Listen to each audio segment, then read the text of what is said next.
Welcome, boys and girls. My name is Miss Noreen, and I'm here with you for another exciting lesson in ELA.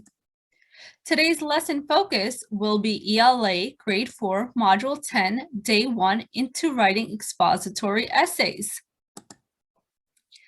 The genre which we will be focusing on is informational text, expository essay. Now, what is an expository essay, boys and girls? Well, expository, I want you to say that word with me. Expository. Excellent. Expository writing is a mode of writing in which the purpose of the author is to inform, explain, describe, or define his or her subject to the reader. Some examples of expository texts are textbooks, encyclopedias, scientific journals or books, atlases, directions, guides, biographies, and newspapers. Expository texts are nonfiction because they contain facts and real information. The focus statement. Read along with me, boys and girls. Today's focus statement is discoveries, big or small, personal or from others, are exciting. The lesson objectives will be to brainstorm words or phrases on a topic, use background knowledge to prepare to read, discuss genre features of informative text, discuss an author's audience and purpose, read informational text with the purpose and understanding, and analyze an informational text for author's craft. So let's get started, boys and girls. For your expository essay today, you will be researching and informing the readers about the fascinating aspects of museums. So to do this, we will be exploring some museums so you're able to get the background knowledge that you need to be able to write your expository essays. So let's explore some museums. Now let's take a look at these pictures that are from different museums. I want you to pay close attention to the details and also the items in the exhibits and tell me, what do you notice about these museums? I want you to jot it down in your notebook and tell me exactly what you notice about them. We're going to do a quick tour of some museums to get some more information about why they're important and what they contain. So we are going to be doing this in a Nearpod activity. During this Nearpod activity, you will watch a video and we will stop at certain points in the video to answer some questions. So let's get started with that, boys and girls. We will begin the video now.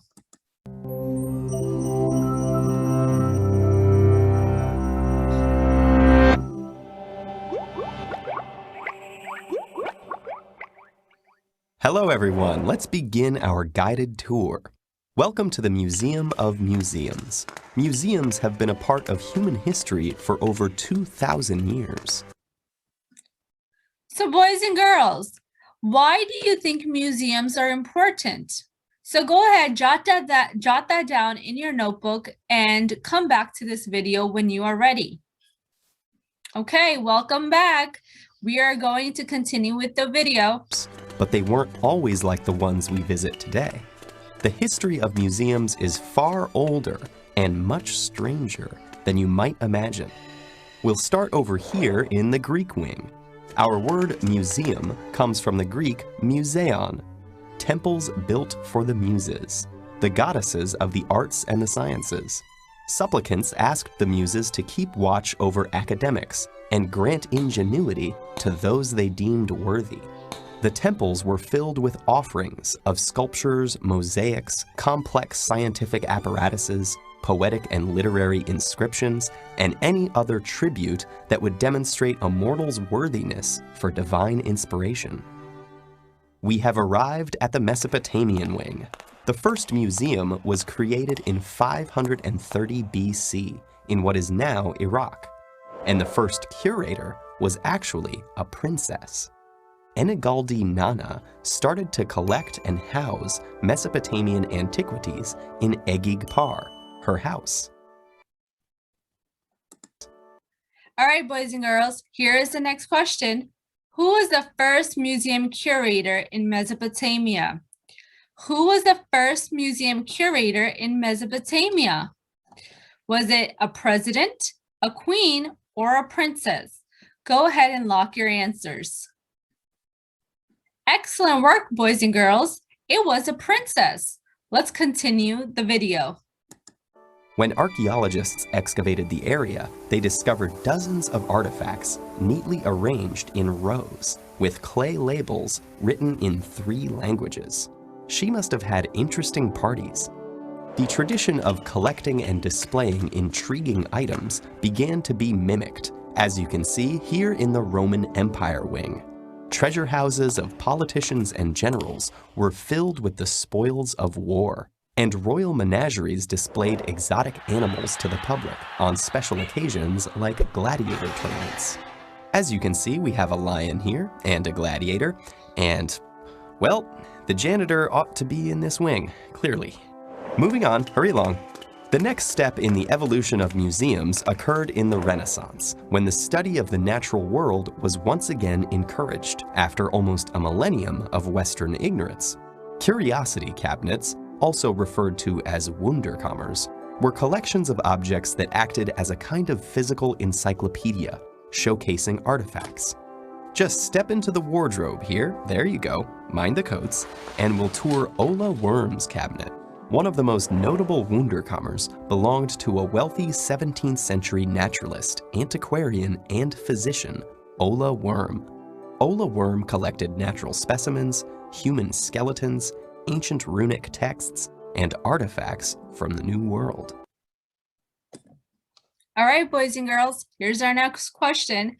Which of the following did Ola Worm collect? Which of the following did Ola Worm collect? Is it A, rocks, B, natural specimens, or C, fabric? Go ahead and lock your answers. Awesome work, boys and girls. Ola Worm collected natural specimens. Let's continue with the rest of the video.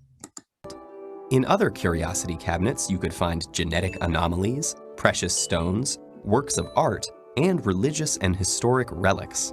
Oh my, you might not want to touch that.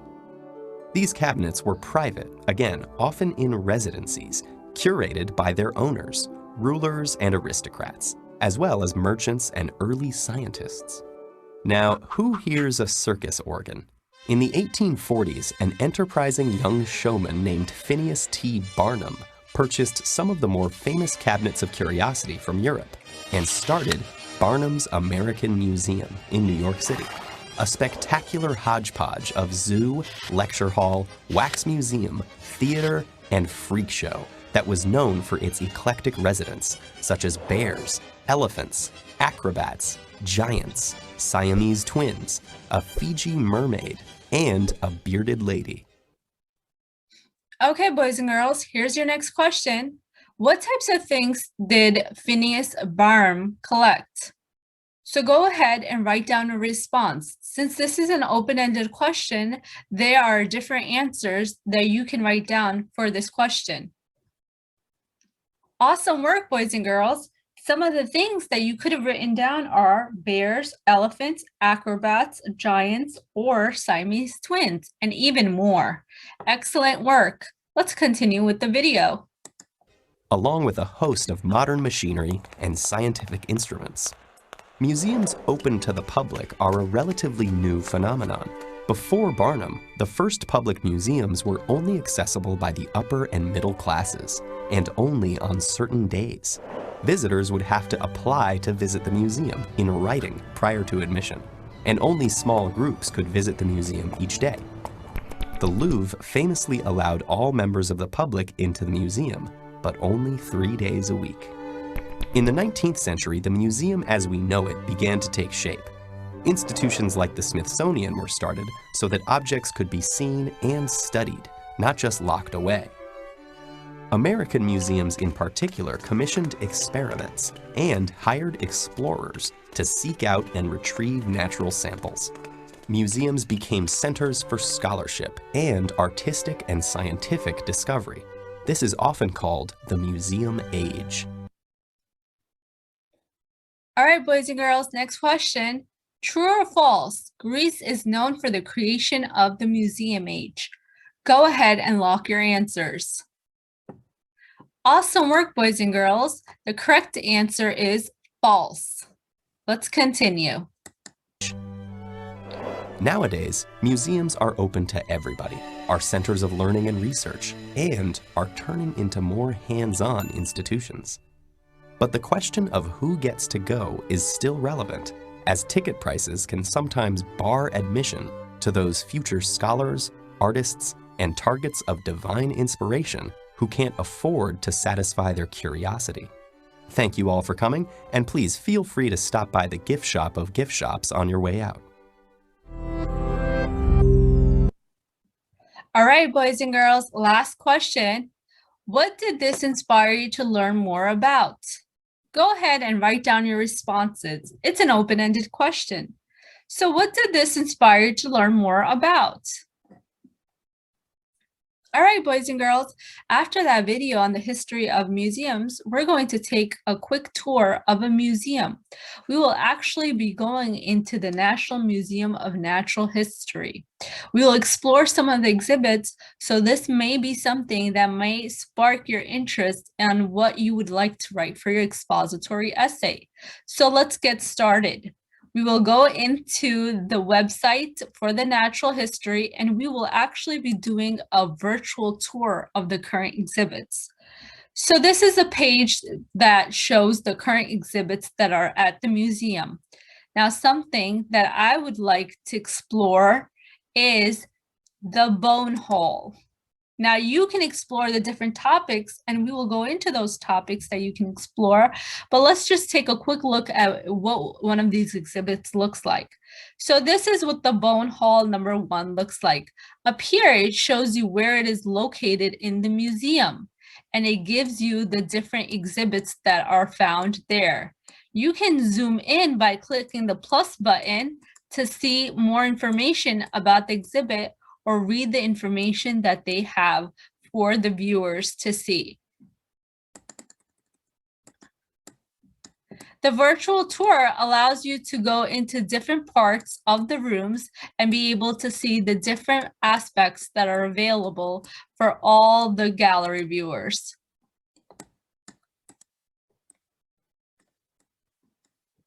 You get a 3D tour of this museum, which makes it very interesting.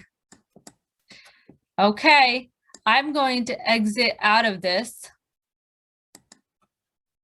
So this is a main exhibit page. It has different exhibits for you to explore, such as the African bush elephant and rotunda, African voices, Bone Hall, Butterfly Pavilion, and many more other halls that you can explore and go into and see the different exhibits that are available there.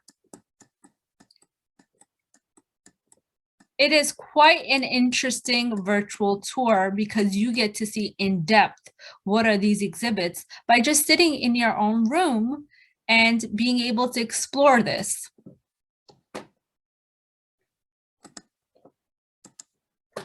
All right, boys and girls, it's time for the independent work part of this lesson. What you will be doing is exploring the Museum of Natural History website, and you will be going into the different exhibits that you find interesting. After you explore the different exhibits, you will be filling out this graphic organizer. It's the See, Think, and Wonder graphic organizer.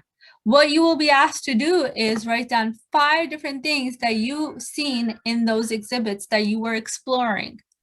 And what did this make you think? Write 5 things that came to your mind as you were exploring these exhibits. And then 5 wonderings. What are some questions that came to your mind while you were exploring these different exhibits? So for your independent work, you will utilize this graphic organizer and your findings in the exploration of the exhibits to complete this. Thank you so much for watching, boys and girls. I hope you gained a ton of information about museums, which will help you formulate some ideas for your expository essays.